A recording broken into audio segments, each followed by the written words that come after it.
The power of your subconscious mind पुस्तक आपके जीवन में चमत्कार कैसे ला सकता है, इसका जवाब लेखक ने अपने कुल 9 सवालों के जवाब के माध्यम से देने की कोशिश की है, जिसमें उसका सबसे पहला सवाल है, क्या आप इन सवालों के बारे में जानते हैं? आपने दुनिया भर में सभी तरह के लोगों के जीवन में चमत्कार होते देखे हैं। चमत्कार आपके साथ भी हो सकता है, बशर्ते आप अपने अवचेतन मन की जादुई शक्ति का इस्तेमाल शुरू कर दें।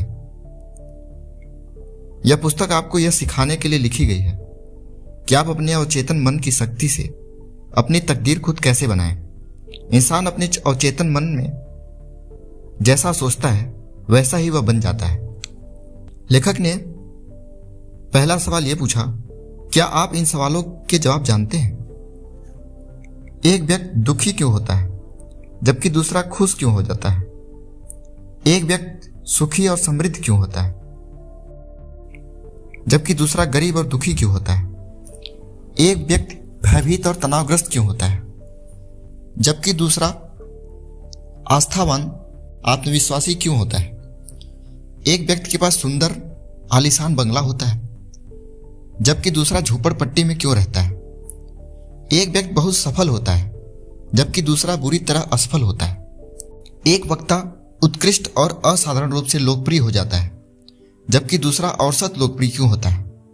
एक व्यक्ति अपने काम पर पेशे में जीनियस क्यों होता है जबकि दूसरा जिंदगी भर मेहनत करने के बावजूद कुछ हासिल नहीं करता? एक व्यक्ति तथाकथित असाध्य बीमारी से ठीक हो जाता है जबकि दूसरा नहीं हो पाता है। इतने सारे अच्छे, दयालु और धार्मिक लोग इतनी ज्यादा मानसिक और शारीरिक यातना क्यों झेलते हैं?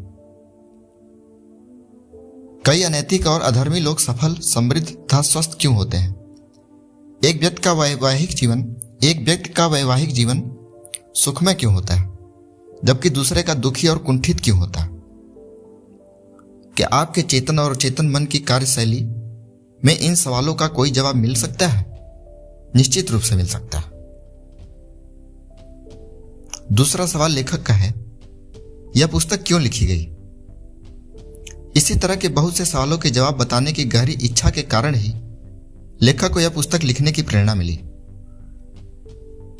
लेखक कहते हैं, मैंने मस्तिष्क की आधारभूत सच्चाई को सरलतम भाषा में समझाने की कोशिश की है। मैं मानता हूं कि जीवन और मस्तिष्क के मूलभूत तथा आधारभूत नियमों को रोजमर्रा की सरल भाषा में समझाना पूरी तरह संभव है। आप इस पुस्तक में वही भाषा पाएंगे जो अखबारों, पत्र पत्रिकाओं, ऑफिस और घरों में मिलती है। मैं आपसे इस पुस्तक का अध्ययन करने और इसमें बताई तकनीक को अमल में लाने का आग्रह करता हूं। मुझे पूरा यकीन है कि ऐसा करने पर आप उस चमत्कारी शक्ति को जान जाएंगे जो आपको दुविधा, दुख, उदासी और असफलता के कुचक्र से बाहर निकालेगी। यह शक्ति आपको अपनी सच्ची मंजिल तक पहुंचने का मार्गदर्शन देगी, आपकी समस्याएं सुलझाएगी, आपको भावनात्मक तथा शारीरिक बेड़ियों से मुक्त करेगी और आपको स्वतंत्रता, सुखी व मानसिक शांति के राजसी मार्ग पर पहुंचा देगी। आपके अवचेतन मन की यह चमत्कारी शक्ति आपकी हर बीमारी ठीक कर सकती है। यह आपको दोबारा स्वस्थ, उत्साही और शक्तिशाली बना सकती है। जब आप अपनी आंतरिक शक्तियों का प्रयोग करना सीख लेंगे तो आप डर की कैद से मुक्त हो जाएंगे और ऐसे आनंददायी जीवन का स्वाद चखेंगे जिसे पॉल ने ईश्वर की संतान की आनंददायक मुक्ति कहा है। तीसरा सवाल, चमत्कारी शक्ति कैसे पाएं? हमारे जीवन के अवचेतन मन की चमत्कारी शक्ति का सबसे बड़ा प्रमाण यह होगा कि हमारी बीमारी ठीक हो जाए। तब हमें यह भरोसा हो जाएगा। कई साल पहले मैंने अपने ट्यूमर का इलाज किया, जिसे डॉक्टरों की भाषा में सरकोमा कहा जाता है।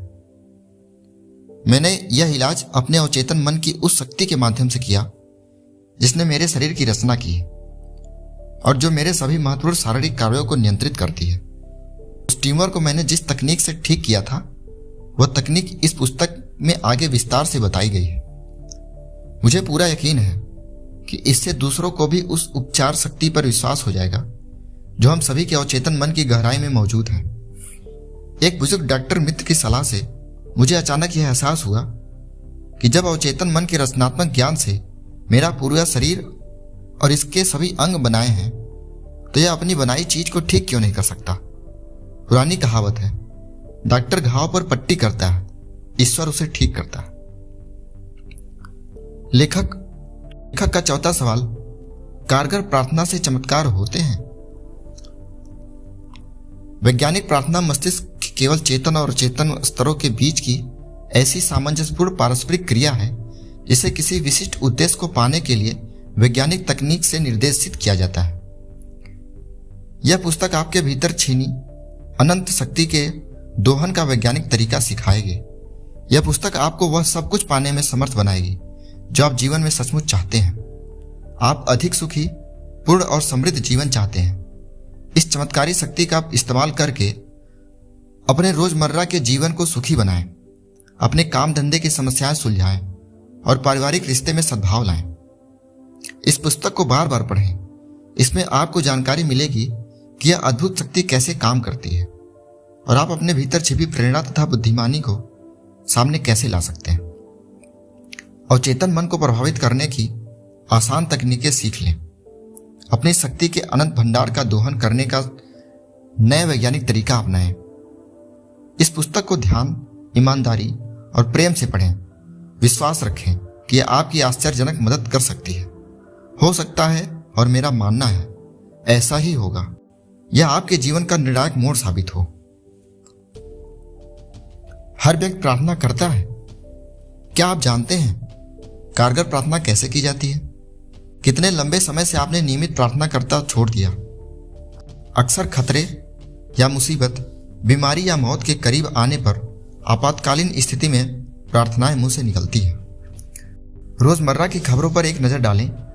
देशवासी किसी असाध्य बीमारी से पीड़ित बच्चे के लिए प्रार्थना कर रहे हैं। देशों के बीच शांति के लिए दुआएं मांग रहे हैं। किसी खदान में पानी भर जाने के कारण फंसे सैनिकों के लिए प्रार्थना कर रहे हैं। बचपन के बाद खनिकों ने बताया ने भी बचाव का इंतजार करते समय प्रार्थना की थी। बेशक मुसीबत में प्रार्थना हमेशा मदद करती है, लेकिन प्रार्थना आपको अपने जीवन का अखंड और सृजनात्मक हिस्सा बनाने के लिए हम मुसीबत का इंतजार क्यों करें? प्रार्थना के नाटकीय चमत्कार अखबार की सुर्खियों में छपते रहते हैं, जो इस बात का सबूत है कि प्रार्थना कारगर होती है। लेकिन प्रार्थना के अन्य प्रकार भी हैं, जैसे बच्चे की छोटी छोटी प्रार्थनाएं, हर दिन भोजन के वक्त ईश्वर का स्मरण, ईश्वर के साथ संप्रेषण की इच्छा से की गई धार्मिक आराधना। मैंने बहुत समय तक प्रार्थना की, विभिन्न विधियों का अध्ययन किया। मैंने खुद के जीवन में भी इसी शक्ति को महसूस किया। इसके अलावा मैंने कई ऐसे लोगों के साथ बातचीत और काम किया है जिन्हें प्रार्थना से बहुत लाभ हुआ है। आमतौर पर समस्या यह आती है कि किसी दूसरे को प्रार्थना करना कैसे सिखाया जाए। मुसीबत में फंसे लोगों के लिए तार्किक ढंग से सोचना और काम करना मुश्किल होता है। उनकी समस्याएं उन पर हावी हो जाती हैं और सुनने समझने की क्षमता को कम कर देती हैं।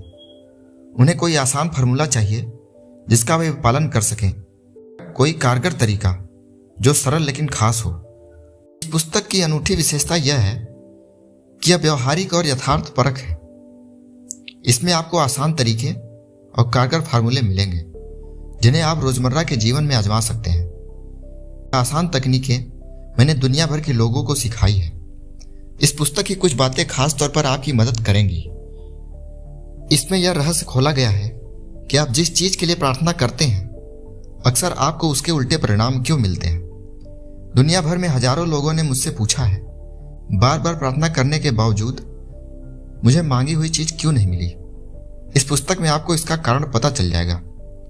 इसमें अवचेतन मन को प्रभावित करने और सही जवाब पाने के तरीकों का जो स्पष्टीकरण दिया गया है उससे यह असाधारण रूप से मूल्यवान बन जाती है। यह मुसीबत के समय में हमेशा याद और मदद करेगी। आप किस चीज पर यकीन करते हैं? लेखक का अगला सवाल, बहुत से लोग सोचते हैं कि व्यक्ति की प्रार्थना का जवाब उस चीज के कारण मिलता है जिससे वह विश्वास करता है। ऐसा नहीं है। उसे तो जवाब अपने विश्वास के कारण मिलता है। प्रार्थना का फल तो तब भी मिलता है जब व्यक्ति का अवचेतन मन उस व्यक्ति की मानसिक तस्वीर या विचार पर प्रतिक्रिया करके उसे हकीकत में बदल देता है। विश्वास का यह नियम दुनिया के सभी धर्मों का गोपनीय सिद्धांत है। यह उनके मनोवैज्ञानिक सत्य का छिपा हुआ कारण है। धार्मिक विभिन्नताओं के बावजूद बौद्ध, ईसाई, मुस्लिम, यहूदी लोग को अपनी प्रार्थनाओं में के जवाब मिलते हैं। ऐसा कैसे हो सकता है? इसका कारण यह है कि प्रार्थनाओं के जवाब किसी खास आस्था, धर्म, जुड़ाव, कर्मकांड, संसार, आराधना, भजन, मंत्र, बलि या चढ़ावे के कारण नहीं मिलते हैं।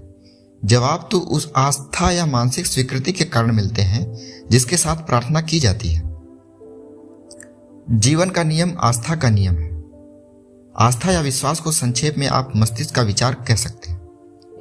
व्यक्ति जैसा सोचता है, महसूस करता है और विश्वास करता है, वैसे ही उसके मन, शरीर और परिस्थिति की स्थिति होती है।